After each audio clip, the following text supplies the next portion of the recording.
lahko. Jaz vam isto vprašanje, kot sem rekla, gospod Tiho, kolega iz Trga. Vi ste pa z gospodom Erjavcem in Desusom že dolgo časa skupaj v različnih koalicijah. Velikokrat so bili z njim težave. Kako je zdaj? Kakšen koalicijski partner? Nam predvsem očitajo, da zna zgodbe bolj prodajati, kot jih znamo prodajati Socialni demokrati.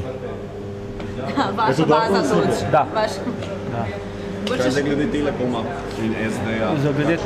Glede, tu se ni zadeva spremenila, mi smo seveda tu zelo zadržani, mi mislimo, da Telekom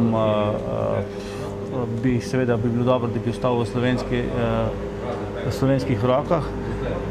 Seveda, če prije pa dober strateški kupec z pravo ponudbo, je potem stvar dogovora, vendar to, kar novinarji poročate, je za moje pojme zastrašujoče.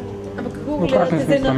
Mislim, cena, cena, ampak mi danes nismo dobili nobenih podatkov, tako da potem vemo, kakšen je način SDH, potem lahko tudi skupščina. Želite pa, da vendarle skupščina še enkrat? Ne, to neč ne želim, ampak jaz ne vem, če bo katerkoli upal prevzeti samo odgovornost, ker gre za generacije za naprej. Kako pa gledate recimo na te javne prispevke, recimo Združena levica se kar precej oglaša. Vsakič, ko se kdorkoli oglasi v medijih glede prodaje Telekoma, delnice zdaj na vzgod, se mi zdi to korektno, prav bi bilo, vendarle prav, da malo bolj molčijo vsi skupaj. No, seveda to, bom rekel, ne bilda delnico, ne.